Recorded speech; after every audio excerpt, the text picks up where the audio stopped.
Okay, so welcome everyone to the goal setting for life and business success today.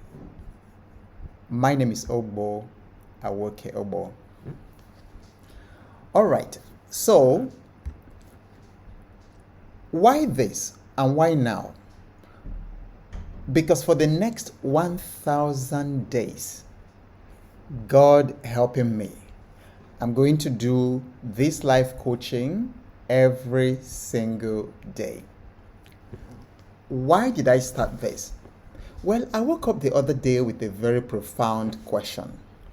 I asked myself, suppose I had 1,000 days to live and I had to impart the world the most valuable lessons I've learned in my life and business. What would I teach the world? So my name, for some of you who are not very familiar with me, my name is Ogbo Awoke Ogbo. And over the years, I have learned a lot. I have failed in many things. I have learned so much, both in business, in career, and in life. And these are the things that I'm going to be bringing to you over the next 1,000 days, exactly the same time as today. So today we're looking at goal setting for life and business. I didn't think that there was a better place to start these conversations than goal setting, because I've traveled far and wide, and I've discovered that not many people know how powerful the simple skill of setting goals is.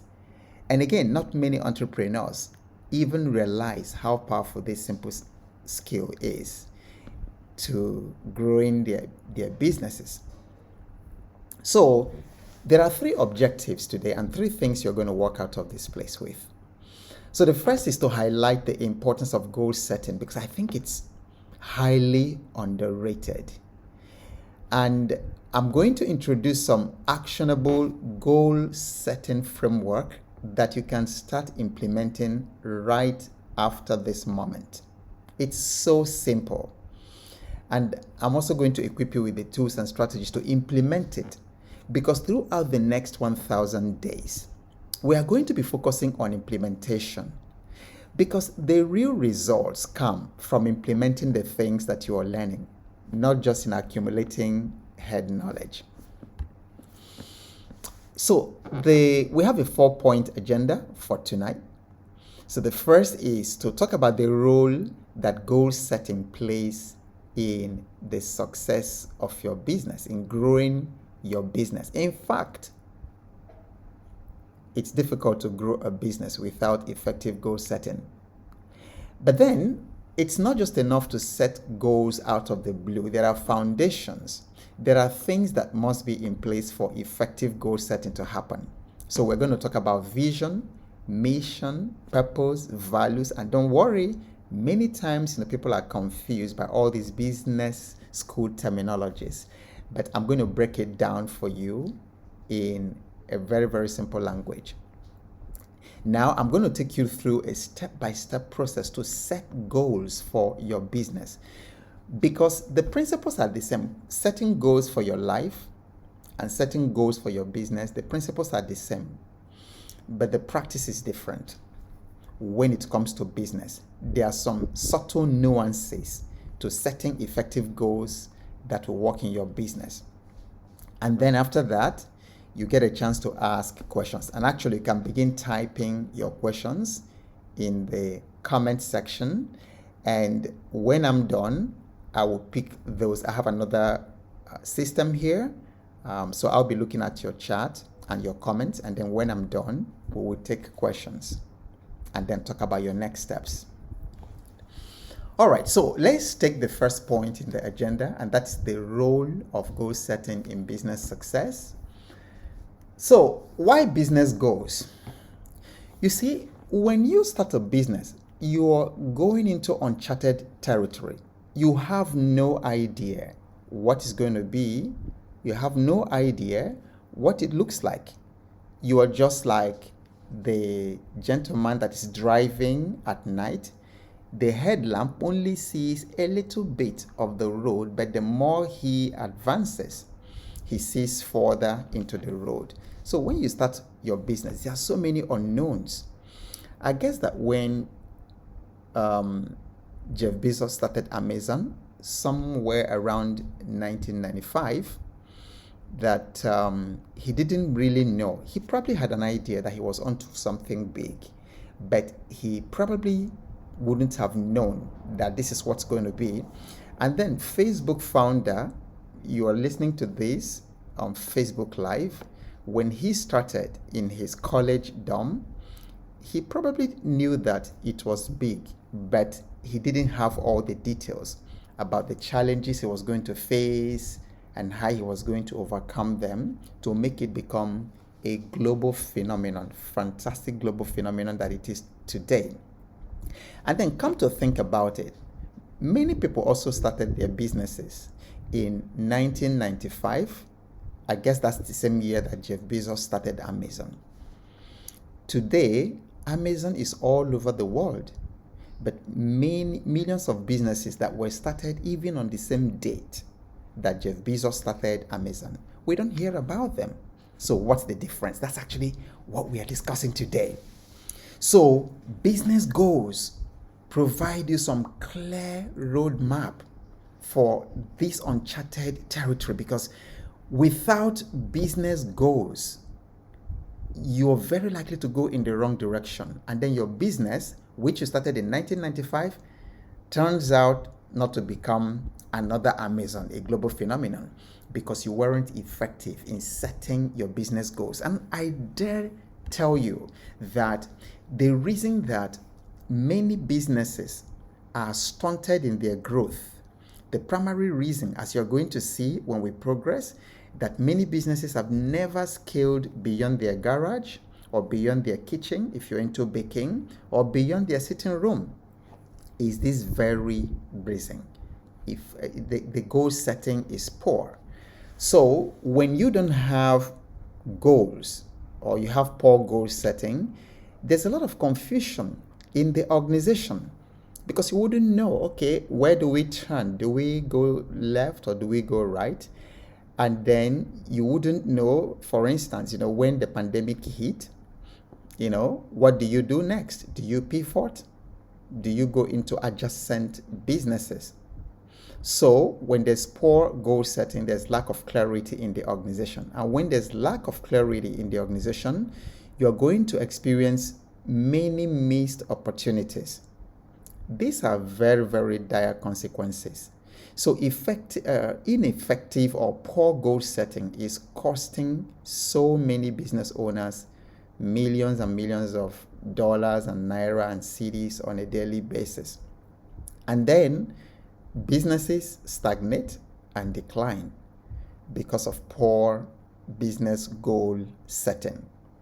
And then, think of it. I worked with two multinationals, Shell and Chevron. Every single time, like every 5 years, Shell always had strategic goals. They called business goals that they were going to pursue for 5 years, and they poured all their resources into it. Chevron did the same thing.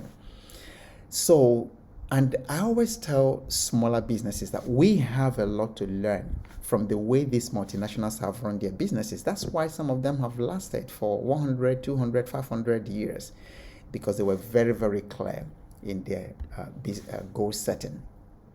So let's go into the second part of tonight's agenda, understanding the foundations, because you don't set goals in a vacuum. It comes from somewhere. So there are fundamental things, that must be in place for you to create effective business goals. And then we're going to take them one after the other. So the first is vision. Now, I don't want this to confuse you, especially for those of you who have gone to business school and then you hear vision statement, mission statement, values, purpose. Don't let these things confuse you. They are just as intuitive as they sound. Vision is basically the future that you dreamt of creating when you started the business, and the future that you dream about is long term. You're looking into the future. You are answering the question, how big do you really want to play? How far do you want to take this business? That's the vision. And an example of my vision is to raise unicorn business leaders, who will lead the spiritual, the economic, and political transformation of Africa. So that's my vision. And the vision is usually something really, really big, something that scares you, because if the vision doesn't actually scare you and frighten you as to how in the world are you going to do that? I mean, just look at raising unicorn business leaders. I'm from one village that wasn't in the map for hundreds of years, and I'm just a little person, just one person here. So how in the world do you imagine raising unicorn business leaders in Algeria, in South Africa, in Ghana, in Togo, in Ethiopia, in Egypt, in Sierra Leone, in all these places, Angola, who will lead the economic political transformation of Africa? That is a vision. That's the future I dream of creating, and it's got to really be bigger than you. So what about mission? Mission has 3 elements. It's got who you serve. It's got who you do. For instance, my mission focuses specifically on small business owners and entrepreneurs, very, very specifically in emerging economies in Africa, in the Pacific, in the Caribbean. What you do, and then the impact you deliver, the transformation that you create for the people you serve, and then ultimately for the whole world. That's the mission. And mission is critical because it guides all the decisions you make. It guides the people you bring into your company, because if you bring in people who are not aligned with your mission, and I'm going to talk about values just in a bit, then you sabotage your organization, and that company is likely to fail. So mission guides your operations.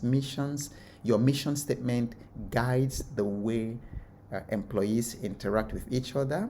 It guides the way you communicate as an organization. It guides the way you treat your customers. And then an example of a mission is that of Microsoft. They said, our mission is to empower every person and every organization on the planet to achieve.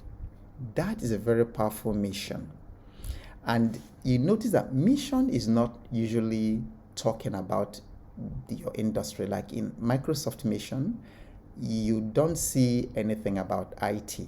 You don't see anything about cloud computing or software, because your mission is bigger than your product, is bigger than your services. So maybe you run online courses. That's not going to be your mission. Or maybe you sell foodstuff, or you export foodstuff from Africa to North America. The foodstuff exporting is not your mission. Your mission might be that you want to help Africans in the diaspora to experience the best of 2 worlds, the best of where they are living without missing home, the foods they eat at home and things like that. So you might want to say that your mission is to extend the culture, the rich culture of Africa to the diaspora. It's not really about the food, it's about the culture. So that's about your mission. How about your purpose? The purpose and mission are actually very connected, but the metaphor I would normally use for purpose is the heartbeat. So your purpose is the heartbeat of the business. It is the very reason that you created the business in the first instance. And I want to say at this point that making money is a very, very weak reason. It's not a very good reason to start a business. And if you start a business solely for making money, the chances of your burning out and that business failing are very, very high. So it's got to be something beyond just making money. Why did you create this business? What problem was it created to solve? All right? And just as a heartbeat is essential for life, the purpose of a business is the core reason it exists, and that's what drives its actions. And then the other interesting thing about this metaphor is, you know what happens to a human being when his heart or her heart stops beating? That's exactly what happens to a business. When a business runs out of purpose, the why it was created in the first instance, or strays from the purpose. So an example of a purpose is my own purpose, for instance, is I'm committed to help Africans to regain their royal consciousness. That's really what it's about. So it's not about a product, it's not about a service, but over the past 600 years, Africa has literally been trampled upon by every other part of the world, and it's still happening. And to the point that Africans find it very difficult to believe in themselves and to believe that they can do all these amazing things that other parts of the world are doing, inventing things, creating technological breakthroughs, managing their own economy and their politics. So I'm committed to help Africans to regain that royal consciousness that we lost. And what about values? Values are your founding principles. Values define the boundaries, things that you wouldn't do, you would never do as a business. You've got to come to that point where you say, would rather lose this business than do this. So I'll give you a quick example. A couple of years ago, when I was starting out, I wanted to hire a young man, and so I was interviewing him on the spot. I told him to hop into the car with me, and then we're driving. And I remember we were in Ikoyi at the point. Now, something was going on at that point. A government official was reaching out to me for to do a contract, to do a project for them. And then I don't remember the specific figures, but it was something like, let me just give some hypothetics, because it was really very astonishing. So it was something that could have been 50 million naira, but then they were looking to put like 500 million, and then I'll take 50 million, and then they will have their 450 million, whether I did the work or not, which is very common, unfortunately, in the government circles here. Of course, for me, that's a no-no. I would quickly lose that money than do something unethical that way. But I put the situation to this gentleman as we were driving. I put the situation to him, and I'm like, what do we do? This government is reaching out to me. They want me to do this, but they said that they are going to inflate the contract, and then I'll give them back, what they put on top, and then just take that, So what do you think?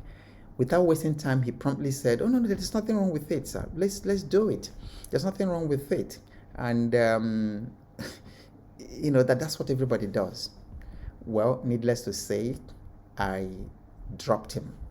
I didn't work further with him.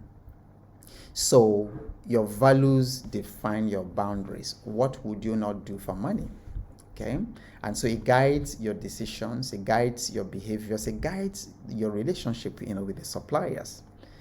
So example of values, for instance, one value that we have in my business and we have in my family is always leave a place better than you met it. All right. One other example of a value is customer obsession. That is Amazon's supreme value. They are obsessed with their customers.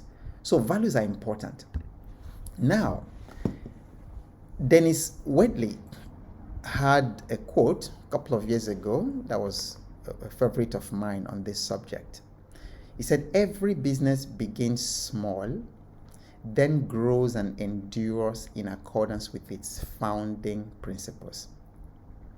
So you see why it is important to understand the founding principles of your business, the conversations we've had around vision, mission, values, purpose, before you even think about framing your goals. Because you cannot frame effective goals as a business, no matter the size of your business. Even if you started yesterday, whether you were a startup or established business, this is for you as well. So you can't set goals without recourse to the founding principles of the business, because the goals, for them to be effective, must align to the values of the organization, must align to the vision, to the mission of the organization. Otherwise, that your company or that your small business will compromise itself. So what I'm sharing is not just for the big businesses. Of course, I've worked with MTN, with Flutterwave, with Kutix, with some of these big names, Access Bank, but it is also for your small business. So if you run your small business with the same principles that the big businesses run it, you will also get great results. All right, so let's go into the third agenda. In other words, now that we understand how goals are very important, and now that we understand the founding principles, the environment, the system under which we set up goals, how do we do it? So this is the how part of it. How do you, as a business leader, as a CEO, as a business owner, as an entrepreneur, how do you set effective goals?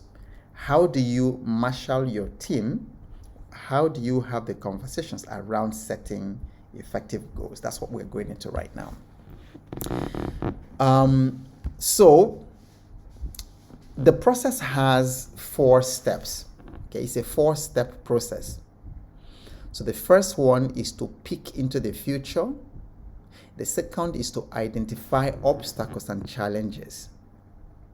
You've got to identify obstacles, risks, challenges before you even launch the goal, because that's going to be important in achieving the goal. So thinking ahead of time about the obstacles and challenges that you're likely to face. Then you determine the resources and capabilities, whether you have these resources, the skills, the funding to make that goal happen. And if you don't have it, what do you do to get it? And then you go ahead and set a SMART goal. So let's take them one by one. So the first is to peek into the future before you sit down and set your goals. Because you see, your goals are future looking. They are forward looking. So it makes sense that you marshal all the intuition and all the rational analysis you can to try to have the best understanding of the future upon which you're going to set the goal. So because goal is future looking, and this is important because often when I work with businesses, I work with teams to help them develop their strategy and their strategic goals. Many times people are planning for the future based on the experience of the past. And that's a strategic error in setting goals. So you don't base your future results on the past. You have to disconnect it. Because you see, the fact that you made just $500,000 in the previous year does not mean that you cannot make 5 million. But then often people say, okay, we made 500, so put 20% or put 10%. So if we grow 10%, that's fine. And then they say 500, we do 550. See, but if you peek into the future and then you are asking yourself, in spite of what we've done in the past, what do you want to see? What do you want to achieve in the next 5 to 10 years? Okay? And then one question that you can ask and brainstorm around with your team is, if it were impossible to fail, what would you achieve in 5 years? This is now, when you're peeking into the future, that's where you highlight all the external factors that could impact your business. Because in setting your goals, you have to think about what are the things that could possibly happen politically. One of my clients had a line of product. He is into manufacturing. And so they had a product line that targeted a specific geography, specifically northeast of Nigeria. And that product did very, very well. So well over there that most other parts of Nigeria don't even know about it. And they were making very good returns and revenue there. And then all of a sudden, the Boko Haram thing happened. And then that area became very, very, unsafe, because there were lots of terrorist activities and displacement of people going on in that place, and then wars and fightings between the soldiers and then the terrorists. And guess what? That line of business was impacted.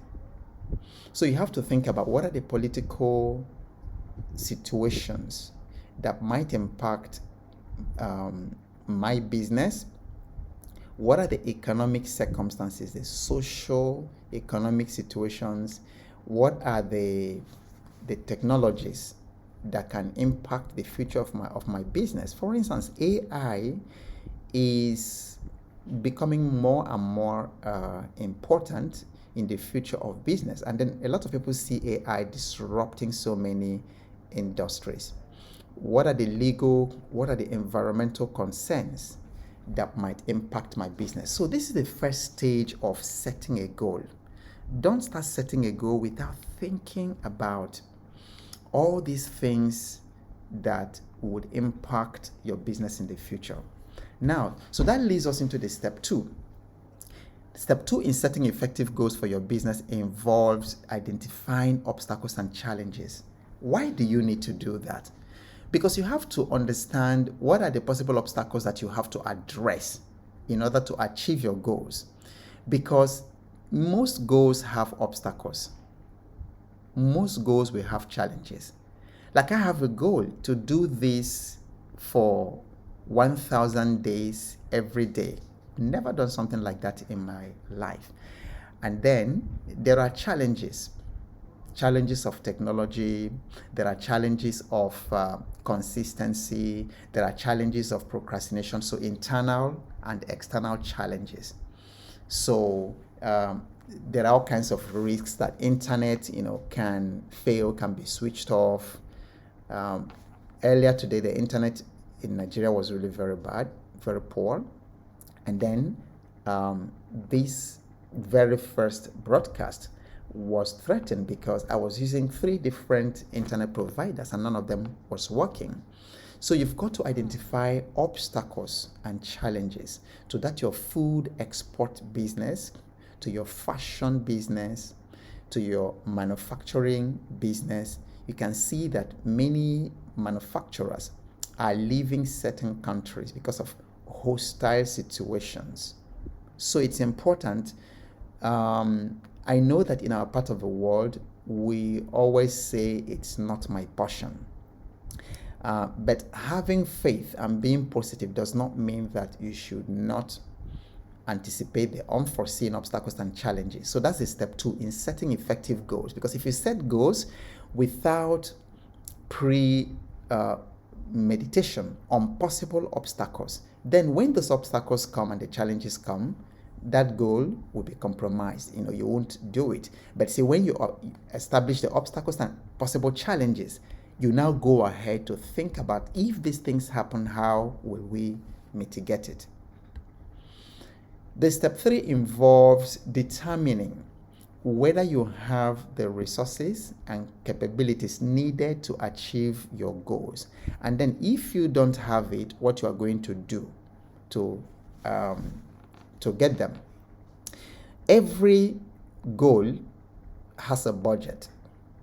So you've got to ask, what are the financial resources? Sometimes it might just be financial.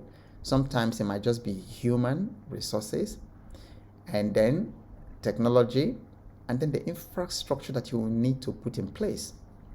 So if you want to scale your online business, for instance, so you've been serving mostly a particular demographic, say in Accra or in Nairobi or in Lagos, but now you want to expand it, you probably will need to think about your infrastructure, how you are going to make your sales funnel more robust, what kind of apps and IT systems, computer infrastructure you're going to need to automate aspects of the business, because now you're going to be dealing with more volume. So you've got to identify the resources, the technological, the financial, the systems, computer systems needed for that goal to happen. And then when you do that, you assess whether you currently have these resources, and then if you don't have them, how you are going to acquire them. The other thing is capability assessment. What skills, what knowledge, what competencies do you need to make this goal happen? Because many times we don't take on big goals because we don't have the skills. But what you might rather do is to ask, okay, we want to achieve this. Say we want to do a revenue of $1 million or $2 million that we have not done before. And I'm going to ask, what resources am I going to need? Okay. I'm also going to ask, what are the skills gap? Because your earning and your skills gap, your earning and then your level of skills are directly proportional. You don't typically earn more than the skills that you use to produce value for the marketplace. Therefore, if you have a goal, you want to ask yourself, what are the skills gap? What skills do I need to learn? What trainings, what learnings do we need to build in our company for us to be able to achieve this goal? Then finally, with all that background, you set SMART goals. Okay, your goal should be very specific. Don't just say we want to increase our number of branches. No, you want to say in the next 12 months, let's say you have 3 branches now of your food business, your restaurant business. So you want to say in the next 12 months, we want to add 2 additional branches in Kumasi and in, give me another name, in Accra. All right. So you want to be very specific, and then it should be measurable. All right. Then it should be relevant, and it should be time bound. So it's important the way you set your goals as an organization, that you set it in such a way that is very, very clear to everyone, including your employees, including your customers, and then your suppliers. And then, of course, the main thing to cap it all is an action plan. You've got to develop a detailed action plan outlining the steps. All right. So if, for instance, you want to add 2 additional branches to your restaurant, you've got to detail out the plans. All right. So you might say, for instance, by February, we will do location surveys to identify specific place that we're going to site our restaurant, these new branches. And then you can put a team together, to do that. Somebody travels to Kumasi, another person, travels through Accra, looking at different places. So that's step number 1. Step number 2, you identify a property and purchase it. Step number 3, you brand it. Step number 4, you do this. Step number 5, you recruit people, things like that. That's what an action plan looks like. It should be very, very touchable, something that when everybody sees it, because if you don't detail it out like that, chances are that it's not going to happen. So you're going to have deadlines, and then you're going to have indicators as to how you'll be able to do that. And then the final part of setting effective business goals is to review and to adjust the plan as necessary as things unfold.